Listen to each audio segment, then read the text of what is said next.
ఈ ప్రజానికానికి ప్రయాణ సౌకర్యం గురించి ముఖ్యమంత్రి రేవంత్ రెడ్డి గారు వారి ఆలోచన మేరకు ఏ విధంగా ఫ్లైఓవర్ చేయాలి, ట్రాఫిక్ కి సంబంధించిన సౌలభ్యం కల్పించాలి అనే ఆలోచనతోనే వారి దీర్ఘకాలిక ప్రణాళిక 2050 సంవత్సరం వరకు తీసుకున్న ఆలోచన చేస్తా ఉన్న మాస్టర్ ప్లాన్ లో భాగంగా ఈరోజు ఫ్లైఓవర్లు గాని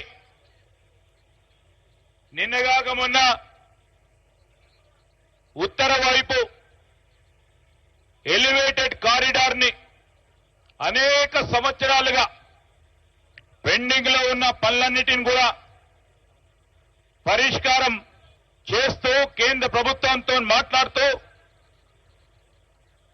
ఈ నగరాభివృద్ధికి ప్రయత్నం చేస్తా ఉన్న తరుణంలో నగరవాసులకి పెరుగుతా ఉన్న జనం, పెరుగుతా ఉన్న జనాభాకు సంబంధించిన అంశం విషయంలో వాహనాల రద్దీ, 2 వీలర్ గాని 4 వీలర్ కు సంబంధించి ఈ వాహనాల రద్దీ ఆలోచన చేసి భవిష్యత్తులో ఎక్కడ కూడా ఈ ట్రాఫిక్ ఇబ్బందులు ఉండకూడదని ఈ ఫ్లైఓవర్ తో పాటు రాబోయే కాలంలో నగరం 4 వైపులా కూడా అభివృద్ధి చెందాలి.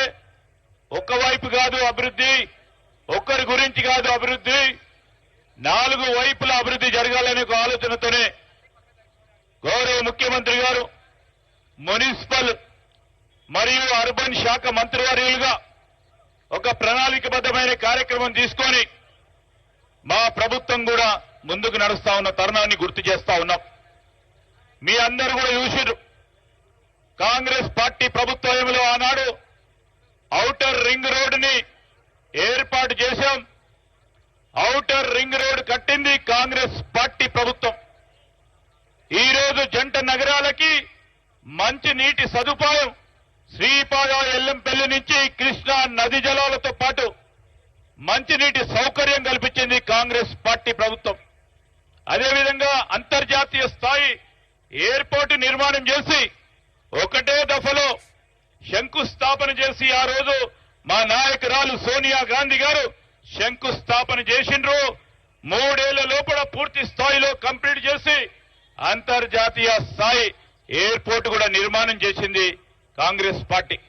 ఒక దీర్ఘకాలిక ఆలోచనతో కాంగ్రెస్ పార్టీ గాని ప్రభుత్వం పనిచేస్తుంది. ఆ క్రమంలోనే ప్రజలు ఇచ్చిన తీర్పు, మార్పు కావాలన్నారు, మార్పు చూపెడతాం. చూపెట్టే కార్యక్రమంలో ముఖ్యమంత్రి గారితో పాటు మేమందరం కూడా ఒక ఆలోచనబద్ధంగా సమిష్టిగా ఈరోజు హైదరాబాదే కాదు ఇతర పట్టణాలకు సంబంధించి ఒక ప్రణాళికబద్ధమైన కార్యక్రమం తీసుకెళ్తామని మీ అందరికీ మనవి చేస్తూ